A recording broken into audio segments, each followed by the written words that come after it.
大家觉得我们这个时代流传下来的一些古书会不会存在一些被篡改的可能性呢？比如说像是老子的《道德经》我们大家都知道那是老子的智慧结晶，但是呢，你有没有想过它很有可能已经不是老子写的原版了呢？嗨，大家好我是阿珍，最近呢读了一本非常有意思的书呢，叫做《老子不为》，它的角度呢可能跟我们平时看到的非常不一样。那我觉得是挺有意思的，因为它主要是通过对比古本的还有通行本的《道德经》就觉得《道德经》在流传过程中呢被后世改得面目全非了。大家应该都知道老子对不对？那老子呢姓李名耳，又叫呢李诞，是春秋时期非常有名的一名大智慧者嘛，大概生活在公元前571年到471年，比孔子呢还要早出生20年。他是楚国莆县人，也就是现在的河南鹿邑。历史上呢，关于他的出生的说法呢也非常不一样。有人说呢，他是出生在周幽王时期，但是呢，学术界呢一般认为他是活跃在公元前5000年左右。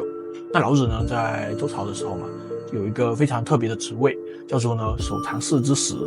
那简单的来说呢，就是国家图书馆的馆长。他呢主要是负责管理周氏的藏书还有档案的。那个时候的周氏首都的藏书馆基本上天下最好的书都在这里了。所以呢，老子呢天天呢就泡在这些藏书堆里面博览群书嘛。所以呢，他非常精通礼乐之道，甚至呢他还通过这些摸出了宇宙的规律。他的思想呢后来就成了《道德经》的基础。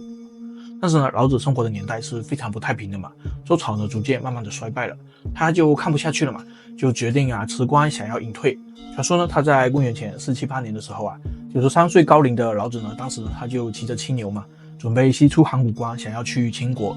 结果呢，官令尹喜他是一个非常有慧眼的一个人嘛，他就通过占卜就预知到这段时间有一个神人要经过这里，所以他就赶紧派人想要清扫道路迎接这位神人。果然呢，老子就来了。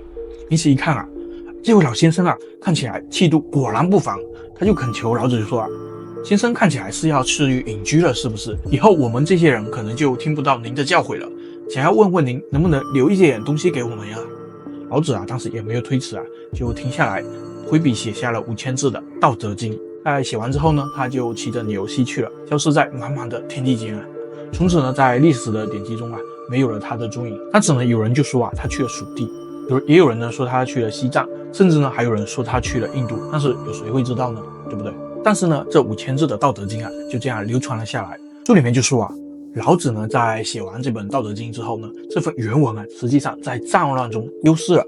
那到了三国的时期魏国的玄学家呢叫王弼的，他给他做了注释嘛，就成了我们今天熟知的通行本。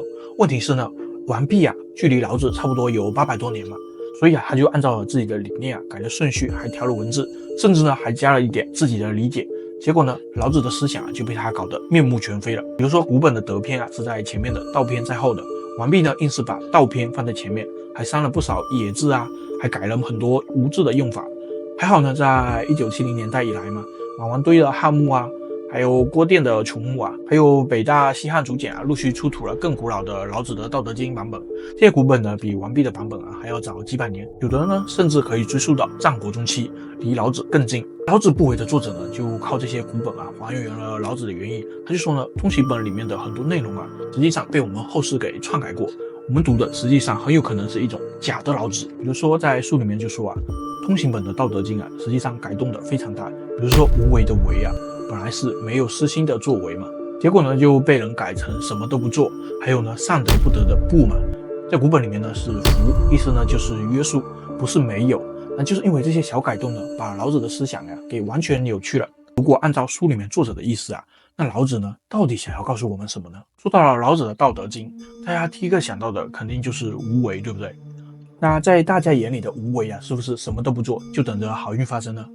这本书的作者呢却说无为的为实际上要念第4声，念无为，意思呢就是不为私利而做事。实际上呢根本不是让你什么事都不做，并且呢老子在《道德经》里面说圣人无为而无不为，意思呢就是圣人没有私心反而能把事情做到更好。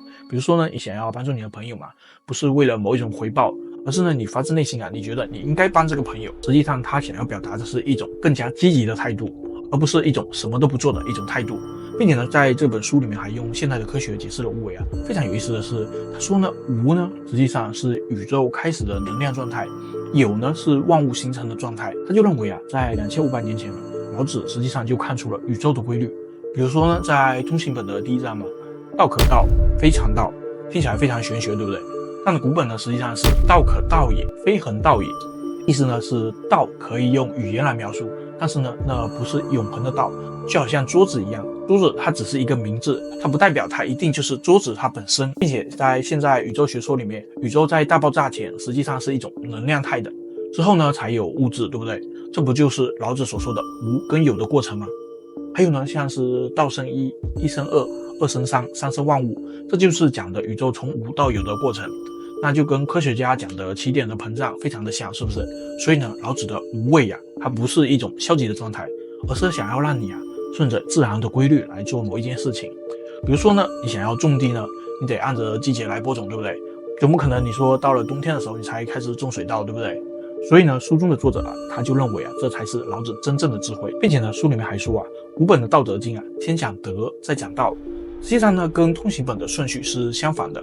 那为什么呢？因为呢，老子觉得德是做人的基础，要先修德才能悟道。这不就好像我们现在所说的，我们要先学做人，才学做事。老子说的德呢，是真诚、无私、不炫耀的，跟那些消极的状态呢是完全不沾边的。老子呢，他实际上呢，不光讲大道理，而且呢，还是一个非常接地气的人。老子不为呢，就把他这5000言呢，就分成了7个部分，从德到做人，再到治邦，全是非常实用的智慧。先说德吧，老子就讲了，善德不德，是以有德。意思呢，就是真正有德的人呢，反而是不显摆的，反而呢是这种人呢，会产生更大的影响力。是不是很像低调做人，高调做事呢？并且呢，他还说啊，善见者不拔，善保者不脱。意思呢，就是善于建立道德的人呢，他的功业呢是不会倒的，而且呢，那些善于保护道德的人啊，他的道德呢也不会丢的。这不是告诉我们这些人呢要脚踏实地吗？然后呢，他又开始讲，修之身，其德乃真；修之家，其德乃余；修之邦，其德乃丰。他这里面就是讲呢，从我们自己的家庭呢到国家，他的道德呢是慢慢递进的。到了论做人呢，老子就说啊，我恒有三宝之，一曰慈，二曰俭，三曰不傲。大家注意哦，这里面的不傲啊，在通行本里面被改成了不敢为天下先。实际上呢，它的意思啊跟古本完全都变了。因为呢，在古本里面呢，老子想要告诉我们的是，我们要慈爱、简朴，还有谦虚，还要让我们有担当。实际上是一种非常积极的一种状态。然后呢，再看一下论治邦，老子就说呢，以政治邦，以其用兵，以无事取天下。里面的意思呢，就是用正道来取得国家，用策略来打仗，并且呢，让老百姓过上安稳的生活呢，就能得到天下。他还说啊，治大邦若烹小鲜。那烹小鲜呢，实际上就是祭祀小动物，意思呢，就是让你啊治国要真诚，不要太有私心。那在通行本里面呢，就改成了烹小鱼，它的意思呢，完全就跑偏了。并且呢，在军事上面，老子就说啊，吾不敢为主而为客，吾不进寸而锐齿。什么意思呢？就是打仗的时候呢，不应该主动进攻，宁可后退啊，以守为攻。实际上呢，他表达的就是啊，老子非常讨厌战争，想要的就是和平。所有的战争呢，他都想要不战而胜的意思。并且呢，里面还有一个非常有意思的点呢，就是你想要读懂老子啊，可以尝试用南方的一些方言来读一遍《道德经》，因为呢，南方的方言嘛，实际上保留了很多古时候的读法。因为读法的不同呢，发音和断句呢一变呢，意思可能就完全不一样了。大家可以尝试一下用你的方言来试一试哦。这本书的内容呢，可能跟我们平时接触到的《道德经》的解读啊是不太一样的。当然呢，这也只是代表这本书作者的一种看法，也不代表它就是一定是对的，只是提供另外一种思路给大家。因为呢，《道德经》啊作为天下第一经嘛，所以它的解读呢肯定是千千万万的，每个人的理解呢肯定都是不太一样的。不知道大家怎么看这本书的内容呢？感谢大家收看，如果大家喜欢我的视频，还希望大家可以点赞、订阅、加分享哦。